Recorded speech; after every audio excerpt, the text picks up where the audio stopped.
మన నియోజకవర్గం మన మైదుకూరు నియోజకవర్గంలో బీసీ నాయకుడు అనేది ఇంతవరకు రాలే. ఫస్ట్ టైం వచ్చాను. వచ్చిన తర్వాత 2 సార్లు ఓడిపోయినా.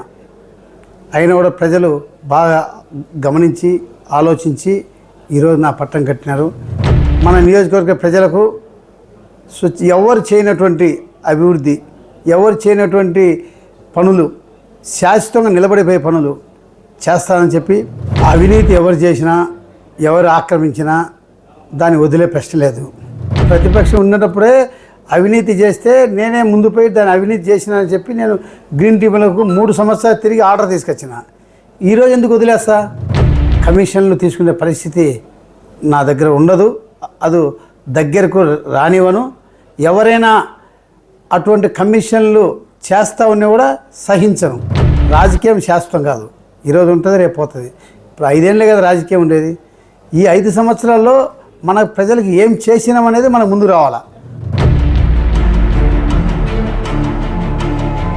మైదుకూరు నియోజకవర్గ ప్రజలు, కార్యకర్తలు అందరూ 13 సంవత్సరాలు ఎంతో శ్రమించి నాకు ఈరోజు అత్యధికంగా మెజారిటీతో గెలిపించేందుకు అందరికీ కూడా చాలా ధన్యవాదాలు తెలియజేసుకుంటున్నా. రాజకీయంలోకి వచ్చిన తర్వాత నియోజకవర్గానికి అభివృద్ధి చేయాలి అనే ఆశయంతో నేను రాజకీయానికి వచ్చాను.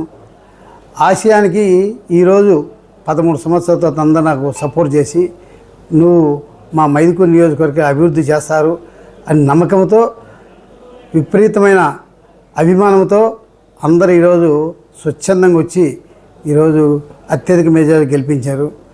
వారి ఆశయం నెరవేర్చాలని చెప్పి నేను కూడా ఆకాంక్ష అనుకుంటున్నా. నేను రాజకీయంలోకి వచ్చింది కూడా ఏదో సంపాదించాలని ఆశతో రాలేదు. మనిషి ఉన్న తర్వాత మన నియోజకవర్గానికి ఏదైనా చేసేగిన 10 మంది రేపు తరంలో కూడా పలానా వ్యక్తి పలానా పని చేసినారు అనే పేరు తెచ్చుకోవాలనే ఉద్దేశంతో రాజకీయానికి వచ్చాను. దానికి మా చంద్రబాబు నాయుడు గారు, మా లోకేష్ బాబు గారు 2 సార్లు ఓడిపోయినా కూడా 3వసారి నమ్మకంతో నాకు ఈరోజు ఎమ్మెల్యే టికెట్ ఇవ్వడము, ప్రజలకు గెలిపించడము ఈరోజు అనుకుంటే చాలా సంతోషకరంగా ఉంది. వారి ఆశయాన్ని ఖచ్చితంగా నెరవేరుస్తామని చెప్పి నేను తెలియజేసుకుంటున్నా.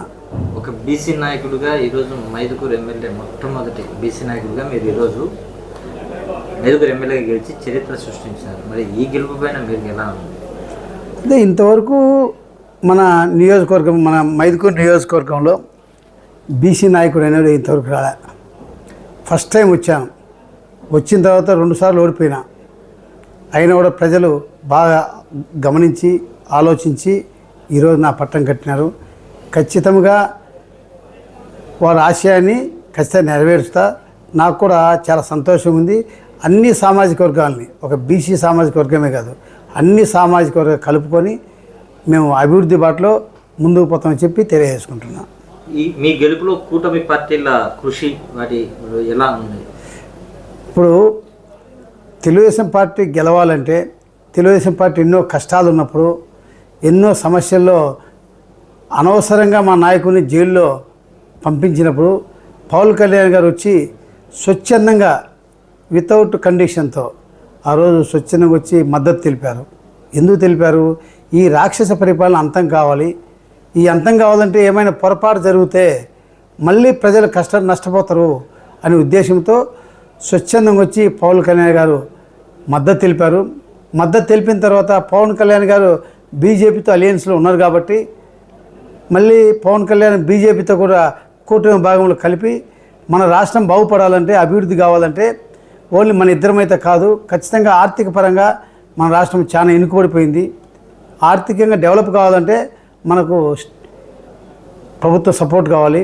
అందుకోసం బీజేపీతో పొత్తు కావాలని చెప్పి ఆలోచించి మన నాయకుడు కానీ పవన్ కళ్యాణ్ కానీ కూటమి తరపున ఈరోజు మద్దతు తెలిపారు. మద్దతులో అందరూ కూటమిలో అందరూ Telugu Desam party, Janasena and BJP అందరినీ కూటమి తరపున ప్రజలందరూ బాగా అత్యధిక మెజారిటీ గెలిపించినారు. ఖచ్చితంగా ఇవన్నీ ఆశయాలతో ముందుకు పోయినాం కాబట్టి ఈ ఆశయాలను అందరినీ భాగస్వామ్యం చేస్తాం. భాగస్వామ్యంలోనే మన నియోజకవర్గాన్ని, మన రాష్ట్రం కానీ అభివృద్ధి చేసి ముందుకు పోతామని చెప్పి తెలియజేసుకుంటున్నాం. మీ గెలుపులో డిఎల్ రవీంద్రారెడ్డి మాజీ మంత్రి డిఎల్ రవీంద్రారెడ్డి కృషి ఏంటి, ఎలా ఉంది ఆయన పాత్ర ఎలా ఉంది? డిఎల్ స్వచ్ఛందంగా ఈ రాష్ట్రము ఇంత రాక్షస పరిపాలన నుంచి బయటికి రావాలంటే ఖచ్చితంగా తెలుగుదేశం పార్టీ సపోర్ట్ చేయాలి. నేను ఆయన మద్దతు తెలపకున్నా కూడా డిఎల్ రవీంద్ర నేనే స్వచ్ఛందంగా ముందుకు వచ్చి మద్దతు తెలుపుదని చెప్పి ఆయన ప్రెస్ మీట్ ముందు చెప్పేందుకు ఆయనకు చాలా ధన్యవాదాలు తెలియజేసుకుంటున్నా. ఎందుకంటే ఆయన మనసులో బాధ ఆవేదన, ఎందుకంటే ఇంత రాష్ట్రం నష్టపోతుంది, ప్రజలు చాలా నష్టపోతున్నారు, ప్రజలను కాపాడాలంటే ఏ రకంగా అని చెప్పేసి మద్దతు ఉంటేనే ప్రజలు కాపాడతారని చెప్పి ఈరోజు తెలుగుదేశం పార్టీ తరఫున మద్దతు తెలిపారు. స్వచ్ఛందంగా ఆయన కృషి ఎంతో ఉంది. ఆ కృషితోనే ఈరోజు ప్రజలందరూ తెలుగుదేశం పార్టీ ఓడిపోసి ఓట్లు గెలిపించారు. ఇక మీదట కూడా డిఎల్ రవీంద్రారెడ్డి సూచనలతో ఆయన అనుభవంతో మా నియోజకవర్గాన్ని అభివృద్ధి ఏ రకం తీసుకుపోవాలో అది తీసుకుపోయానికి ఆయన సహకారం తీసుకుంటా.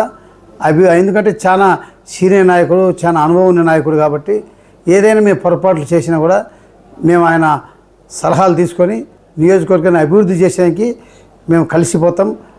ఆయన ముందు మేము అందరం కలిసిపోతామని చెప్పి తెలియజేసుకుంటున్నాం. మీరు నియోజకవర్గాన్ని కొన్ని హామీలు ఇచ్చినారు సార్. రాజోలి ఆనకట్ట అయితేనేమి, ఊరూరికి సంబంధించిన శ్మశానాలు, ఇంకా నిరుద్యోగ సమస్యను తీర్చేందుకు కొన్ని ఇక్కడ ఫ్యాక్టరీలు ఏర్పాటు చేస్తామని చెప్పారు. వీటికి ఈ 5 ఏళ్ల కాలం మీకు సరిపోతుందా? మా ఆశయం ఏంటంటే మైదుకూరుని అభివృద్ధి చేయాలి, ప్రజల సమస్యలు పరిష్కరించాలి, ప్రజలు సంతోషంగా ఉండాలి.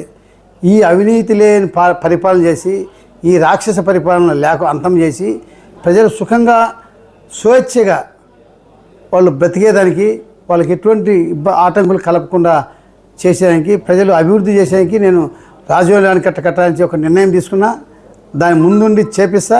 అదే రకంగా నేను చెప్పిన హామీలన్నీ ఖచ్చితంగా మన ప్రభుత్వం వచ్చింది మందే. మన నియోజకవర్గ ప్రజలకు ఎవరు చేయనటువంటి అభివృద్ధి, ఎవరు చేయనటువంటి పనులు, శాశ్వతంగా నిలబడిపోయే పనులు చేస్తానని చెప్పి నేను హామీ ఇచ్చిన. దాని ప్రకారంగానే మా ప్రణాళిక ముందు వేసుకొని అదే రకంగా ముందుకు పోతామని చెప్పి తెలియజేస్తున్నాను.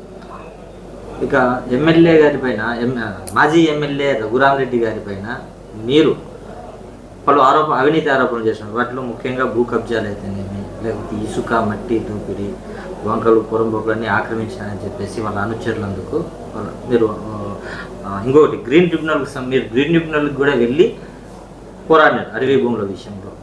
మరి ఇప్పుడు మీరు ప్రతిపక్షంలో ఉన్నప్పుడు పోరాడిన పోరాటం ఇప్పుడు కూడా ఒక అధికార పార్టీలో ఉండి ఒక ఎమ్మెల్యేగా మీరు ఆ పోరాటాన్ని కంటిన్యూ చేస్తారా, లేక అక్కడితో బంద్ చేస్తారా?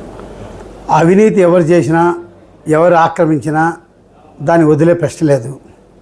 చట్టపరంగా ఎవరైనా అటువంటి పనులు చేసింటే ఎన్క్వైరీ చేపిస్తా, న్యాయపరమైన చర్యలు చేపించి ఎన్క్వైరీ చేసి న్యాయపరమైన ఉన్నదంటే న్యాయమైన సమస్యలు ఉంటే మా కార్యకర్తలకు కానీ ప్రజలకు అందరికీ, కార్యకర్తలు ఒకటే కాదు ప్రజలందరికీ కూడా న్యాయం చేస్తా.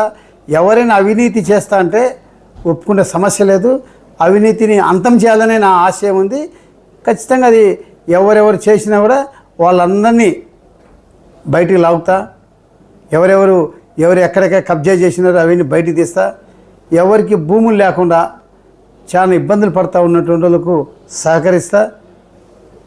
బడా నాయకులు ఎవరైనా ఆక్రమించింటే దాన్ని తిరిగా గవర్నమెంట్కి హ్యాండ్ ఓవర్ చేపిస్తా. ఇప్పుడు ఎస్పెషల్లీ రఘురామరెడ్డి గారు ఆక్రమించారని చెప్పేసి గ్రీన్ ట్రిబ్యునల్కి వెళ్ళారు. ఆ భూముల సంగతి ఏంటి? ఆల్రెడీ గవర్నమెంట్ హ్యాండ్ ఓవర్ చేసుకున్నది కదా. ఇప్పుడు వాళ్ళ అనుభవంలో సాగులో ఉన్నట్టుగా కొంతమంది చెప్తున్నారు. అప్పుడు అధికారం వాళ్ళది ఉన్నది కాబట్టి మేము చెప్పినా కూడా హ్యాండ్ ఓవర్ చేసుకోలే.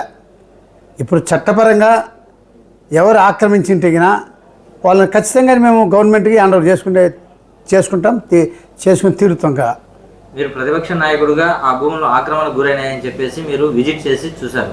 మరి ఇప్పుడు అది ఒక ఎమ్మెల్యేగా, మైదుకూరు ఎమ్మెల్యేగా అవి నిజంగా ప్రభుత్వం స్వాధీనం చేసుకుందా, లేక ఇంకా వాళ్ళ ఆధీనంలోనే ఉన్నాయని మీరు పరిశీలించే అవకాశం ఉందా? ఖచ్చితంగా. ఎందుకంటే ప్రతిపక్షం ఉన్నప్పుడే అవినీతి చేస్తే నేనే ముందు పోయి దాన్ని అవినీతి చేసినానని చెప్పి నేను గ్రీన్ ట్రిబ్యునల్కు 3 సంవత్సరాలు తిరిగి ఆర్డర్ తీసుకొచ్చిన. ఈరోజు ఎందుకు వదిలేస్తా? ఖచ్చితంగా అదొక్కటే కాదు, మన నియోజకవర్గంలో ఎవరెవరు దుర్మార్గంగా ఆక్రమించిన భూములను ఖచ్చితంగా తిరిగి గవర్నమెంట్కి హ్యాండ్ ఓవర్ చేపిస్తా. నేను విజిట్ చేయాల్సిన అవసరం లే, అధికారం ఉంది, ఆర్డర్ ఇచ్చే అధికారులు చేస్తారు, ఖచ్చితంగా చేపిస్తా. దానికి ఎటువంటి ఆందోళన పడాల్సిన అవసరం లేదు, అనుమానం పడాల్సిన అవసరం లేదని కూడా నేను తెలియజేస్తాను. ఇసుక మట్టి పాలసీ వచ్చేసి వైఎస్ఆర్ గవర్నమెంట్లో ఇసుక మట్టి పాలసీ చాలా ప్రజలకు కష్టంగా ఉంది. ప్రభుత్వానికి ఆదాయం వస్తుంది, కానీ ప్రజలకు మాత్రం చాలా ఇబ్బందికర పరిస్థితులు ఎదుర్కొన్నారు.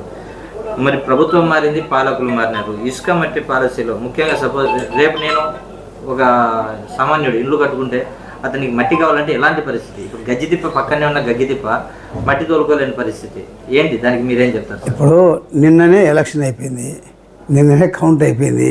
ఖచ్చితంగా మా పాలసీలు సామాన్య ప్రజలకు అనుకూలంగా, సామాన్య ప్రజలకు ఎటువంటి ఇబ్బంది లేకుండానే పాలసీలు తీసుకొస్తాం. సామాన్య ప్రజలకు ఎటువంటి ఇబ్బంది లేకుండా కూడా చేస్తాం.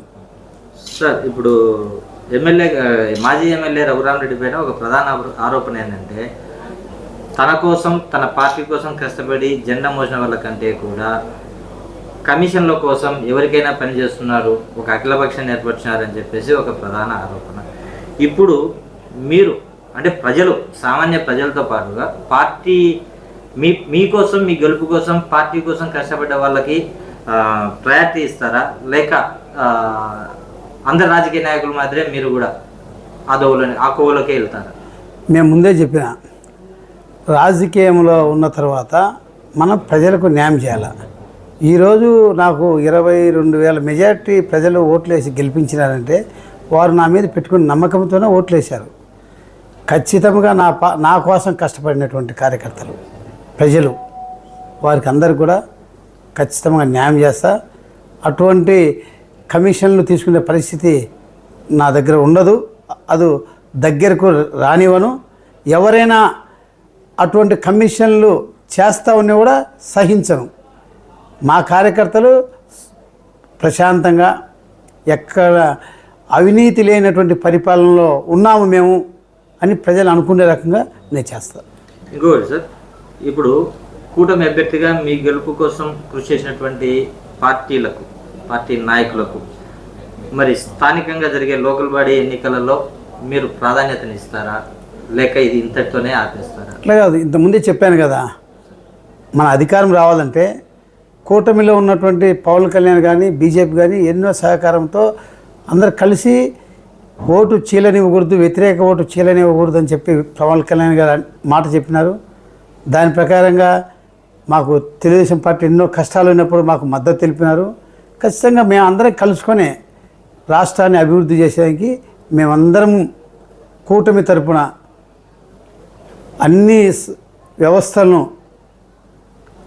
బందోబస్తు చేసి బాగా న్యాయం చేస్తామని చెప్పి తెలియజేస్తాం. పదవుల పంపకాలలో ముఖ్యంగా మీరు అనేది ఏంటంటే అభివృద్ధిని ఓకే, కానీ లోకల్ బాడీ ఎన్నికలు అంటే సర్పంచులు కావచ్చు, ఎంపీటీసీలు కావచ్చు, జెడ్పీటీసీ, వీటిలో కూటమి పార్టీలకు ప్రాధాన్యత ఉంటుందా? ఇలా కూటమి కాదు, అందరం తెలుగుదేశం కూటమి. అందరు కూటమిలో ఉంటే ఎవరెవరికి ఏ కెపాసిటీ, ఎవరెవరికి బీజేపీ కూటమి అంటే మూడే కదా, బీజేపీ, జనసేన అండ్ టీడీపీ. ఎవరెవరికి ఏ అర్హత ఉందో, ఎవరెవరికి ఏ కెపాసిటీ ఉందో, ఎవరెవరు ఏమేమి చేయగలుగుతారో వారికి అందరికి కూడా సపోర్ట్ చేస్తాం. దాని ప్రకారంగా ముందుకు పోతాం. చిట్ట ప్రశ్న సార్, స్థానికంగా మీరు మైదుకూరు నియోజకవర్గంలో అందుబాటులో ఉండే అవకాశం ఉంది. ఇప్పుడు ప్రొద్దుటూరు ఇట్లా, ఇప్పుడు మాజీ ఎమ్మెల్యే రఘురామరెడ్డి ప్రొద్దుటూరు నుంచే చేశారు. ఇప్పుడు ఇంతవరకు మీరు కూడా ప్రొద్దుటూరే మీది నివాసం. ఇప్పుడు మరి మైదుకూరు స్థానికంగా ఉండే అవకాశం ఉందా? మైదుకూరులో అవన్నీ ముందు చెప్పాను కానీ చేసి చూపిస్తాం. మీరే చూస్తారు కదా ఏం చేస్తాం, ఏం కథ అనేది. మాకు కూడా ప్రజలకు సేవ చేయాలని ఆచరణతో వచ్చిన రాజకీయం శాశ్వతం కాదు, ఈరోజు ఉంటుంది రేపు పోతుంది. ఇప్పుడు 5 ఏళ్ళే కదా రాజకీయం ఉండేది. ఈ 5 సంవత్సరాల్లో మన ప్రజలకు ఏం చేసినామనేది మనకు ముందుకు రావాలా. అది ప్రజలు ఆలోచించాలి. అరే ఏ నాయకుడు చేయలేదు, ఫలాని నాయకుడు మాకు ఈ పని చేసినాడు అని ప్రజలు తెలుసుకోవాలా. ఆ రకంగా పరిపాలన చేస్తా. ఎట్లా మా ప్రజలకు ఎవరికి ఏ రకంగా అందుబాటులో ఉండాలనో అందుబాటులో ఉంటా. వారి సమస్యలను పరిష్కరిస్తాం.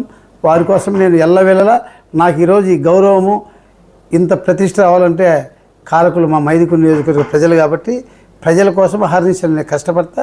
వారి సమస్యలు పరిష్కరిస్తా, నేను చెప్పిన హామీలన్నీ నెరవేర్చాలని చెప్పి నేను ఆశయంతో ముందుకు పోతా.